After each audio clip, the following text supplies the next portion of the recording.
At 29,000 feet, the human body is not meant to survive. Up here, in the death zone, your brain cells die with every breath, and your blood becomes as thick as honey. But for the elite climbers of 1996, the summit of Mount Everest was more than a mountain, it was an obsession. They had no idea that within 24 hours, the roof of the world would turn into a frozen graveyard. This is the true story of the deadliest day in mountaineering history.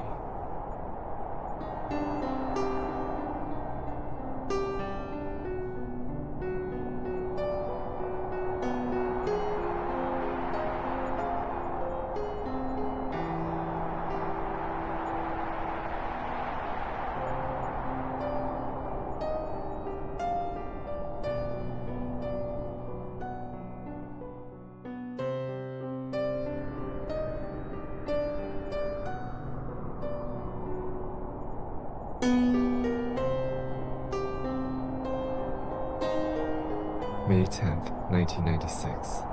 The weather was deceptively calm. Two major expeditions were making their final push, one led by the methodical Rob Hall, a legendary guide from New Zealand, the other by the wild and charismatic Scott Fischer, an American powerhouse. Both men were masters of the mountain, but Everest was about to prove that even masters are mere guests.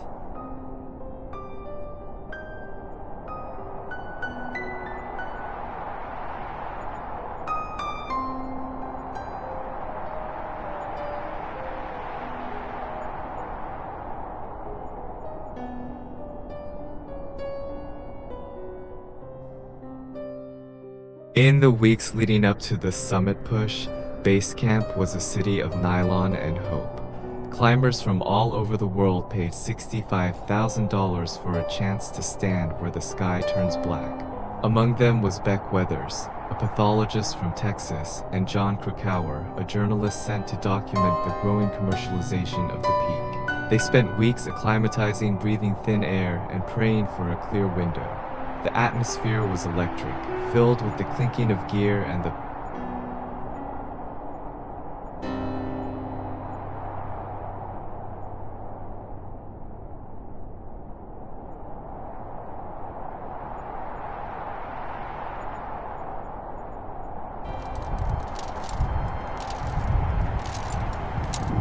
final push started under the cover of darkness. Headlamps flickered like a line of slow-moving stars up the Lhotse face. By 2000 AM, they were moving through the Khumbu icefall, a shifting labyrinth of ice towers as big as apartment buildings. Every crack and groan of the glacier felt like a warning, but the lure of the summit was too strong. They pushed through the South Col, entering the death zone, where every step requires 3 breaths.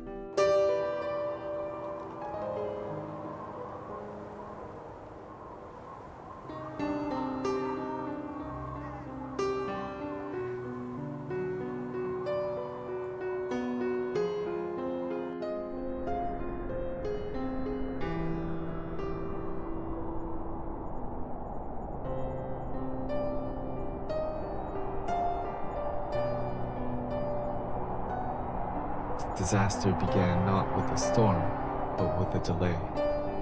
At the Hillary Step, a vertical rock face just below the summit, a bottleneck formed. Too many climbers, too few ropes. For hours, they stood still, burning through their limited oxygen. The turnaround time, the safe hour to head back down, came and went. But they were so close. They could see the curve of the earth. One by one, they reached the top, oblivious to the massive storm front boiling up from the valleys below.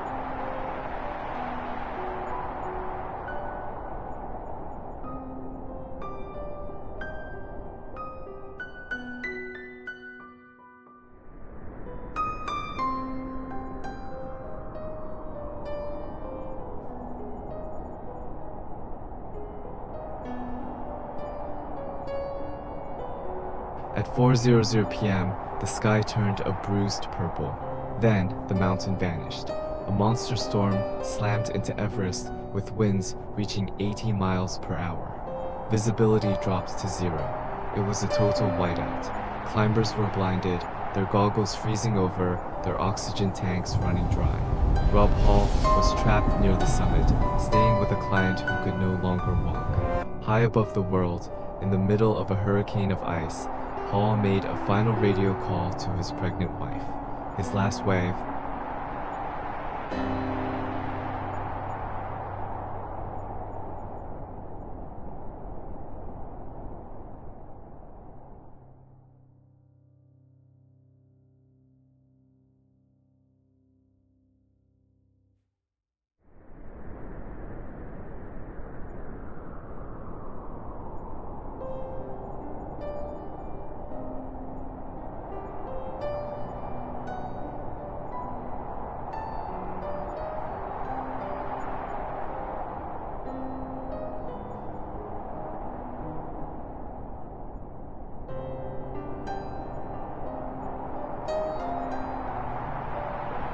On the South Col, a group of climbers, including Beck Weathers, were lost in the blizzard, just meters from the safety of their tents.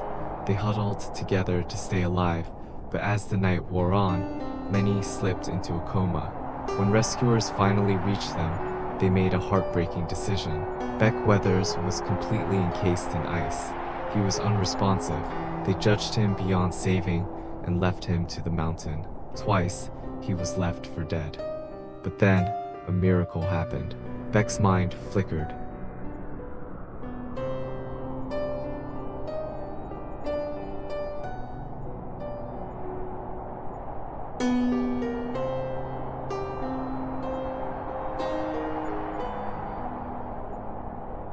Echo 1, this is Standing Bear. We're pinned down in the cave system.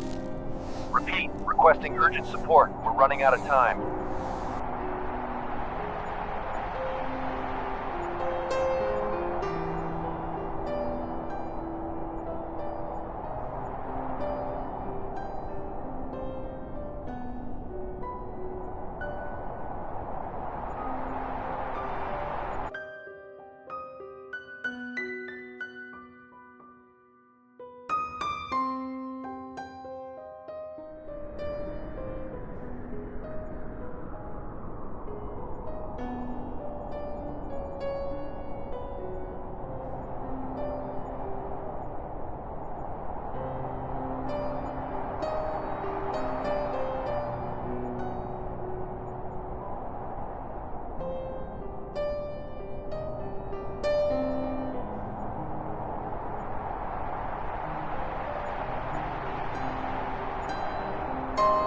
The morning of May 11th revealed a scene of pure devastation.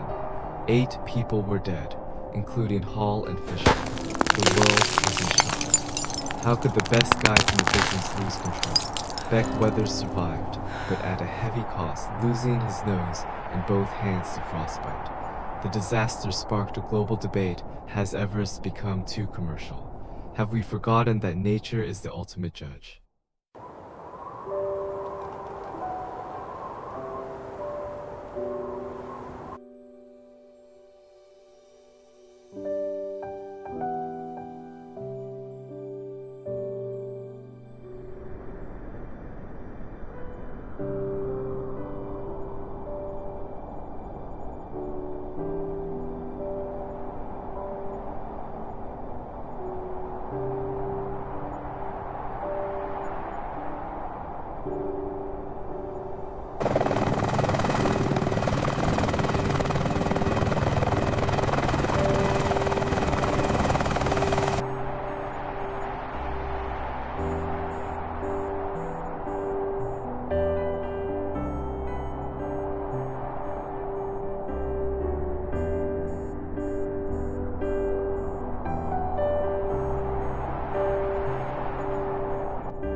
Today, the bodies of those lost in 1996 remain on the mountain, preserved by the cold, a permanent reminder of the thin line between ambition and tragedy. Everest doesn't care about your money or your dreams. It only cares about the wind and the ice. Would you risk it all for a view from the top? Let us know in the comments.